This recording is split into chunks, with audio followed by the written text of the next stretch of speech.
நஹ்மதுஹு நுசல்லி அலா ரசூலிஹில் கரீம் அம்மாபாத். இங்கே ஒரு முக்கியமான சட்டம் கூறப்படுகின்றது. இந்த சட்டத்துக்கு நாங்கள் அப்துல்லா என்பவரை பாவித்து கொள்வோம். இந்த அப்துல்லாவுக்கு வுலு செய்ததும் உறுதியாக தெரியும், வுலு முறிந்ததும் உறுதியாக தெரியும். என்றாலும் எது முந்தியது என்ற விஷயத்தில் இவருக்கு ஒரு சந்தேகம்.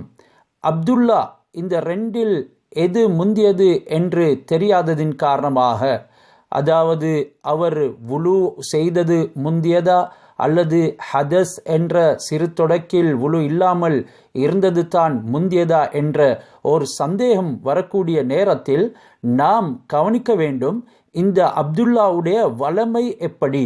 வளமையில் அவர் தஜ்தீதுல் வுலு என்ற புதிதாக வுலு செய்யும் பழக்கமுடையவராக இருந்தால், அதாவது ஒரு மனிதர் தஜ்தீதுல் வுலு எப்பொழுது செய்வார்? அவருக்கு வுலு இருக்கும் பொழுதே இன்னும் ஒரு தொழுகை நிறைவேற்றப் போகின்றார், ஒரு இபாதத்தை செய்ய போகின்றார். அந்த நேரத்தில் வுலு இருக்கும் பொழுதே மீண்டும் வுலு செய்து கொள்வார். இதற்கு தஜ்தீதுல் வுலு என்று சொல்லப்படும்.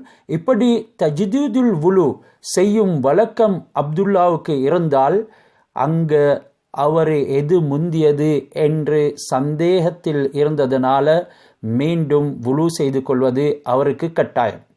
அல்லது அவர் முந்தியது எது, அதாவது வுலு முறிந்தது ஆரம்பத்திலையா அல்லது வுலு செய்தது முதல்லையா என்று அவருக்கு தெரியும்.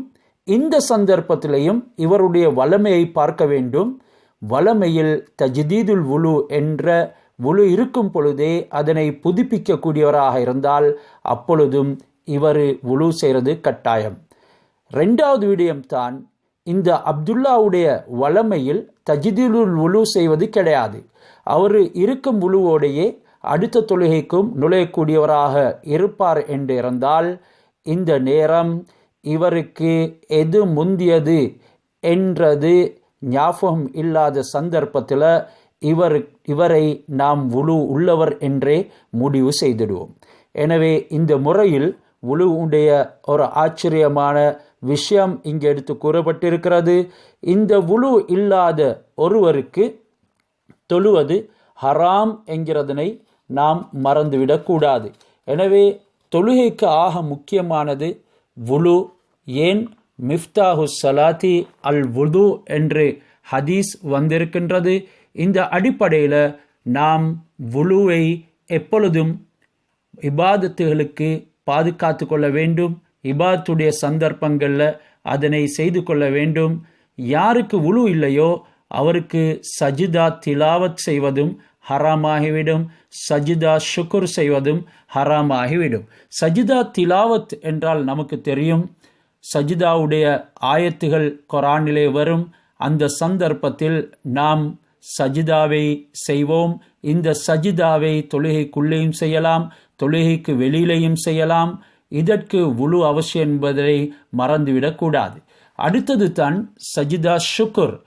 ஏதாவது ஒரு நிஅமத்தொன்று, ஒரு அருட்கொடை ஒன்று, பாக்கியம் ஒன்று எங்களுக்கு கிடைத்து விட்டது, நாம் சஜிதா ஷுக்குர் செய்வோம். அதாவது 2 ரக்காத் தொழுவதற்கு சஜிதா ஷுக்குர் என்று சொல்றது இல்லை, அதுக்கு சலாத்து ஷுக்குர்னு சொல்லுவோம். திடீரென்று சஜிதாவில் விழும் பொழுது அந்த நேரம் வுலு வேண்டும் என்கிறதனை இமாமுனா ஷாஃபி ரஹ்மத்துல்லாஹி அலைஹி அவர்கள் வற்புறுத்தி கூறுகின்றார்கள். இதில் கருத்து வேற்றுமைகள் இருக்கின்றது. சில சந்தர்ப்பங்களில் சிலர் தன்னுடைய ஒரு சோதனை தட்டுண்டு போவதனால், சோதனை ஒன்று தன்னிடத்திலிருந்து விலகி போவதனாலும் இந்த சஜிதா ஷுக்குரை செய்வார்கள். என்றாலும் இந்த நேரத்தில் வுலு அவசியம் என்பதனை நாங்கள் மறந்துவிடக்கூடாது. அத்துடனே வுலு இல்லாதவருக்கு தவாஃப் செய்வதும் ஹராமாகிவிடும்.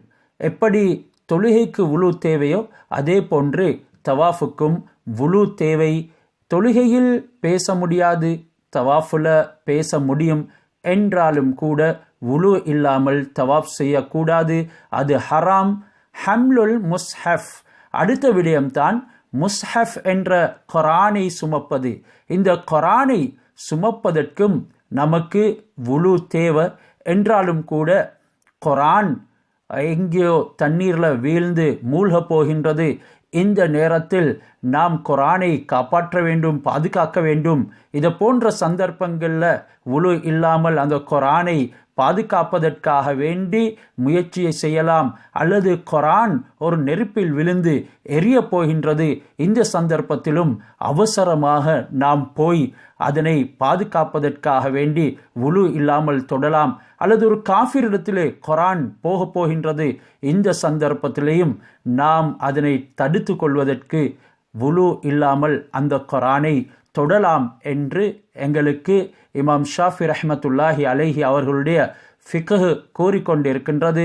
எனவே குர்ஆனை சுத்தமானவர்கள் தான் தொட வேண்டும். லா யமஸ்ஸுஹு இல்லல் முத்தஹரூன் என்று சூரா அல் வாக்கியாவிலே 79வது வசனத்திலே அல்லாஹ் சுப்ஹானஹு வ தஆலா குறிப்பிட்டிருக்கின்றான். இதில் பல சர்ச்சைகளும் இருந்து கொண்டிருக்கின்றது.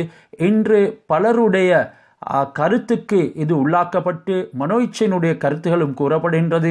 எனவே இதனுடைய உண்மையான கருத்து எது என்று அடுத்த பாடத்தில் நாம் அவதானிப்போம். இந்த குர்ஆனை சுமக்கும் விஷயத்தில், குர்ஆனை தொடும் விடயத்தில், குர்ஆனை திலாவத் செய்யும் விடயத்தில் இமாம்களுடைய சட்டத்துக்கே நாம் முதலுரிமை கொடுக்க வேண்டும். அல்லாஹ் இவைகளை விளங்கி சீரான முறையிலே செயல்படுவதற்கு நமக்கு தௌஃபீக் செய்வானா.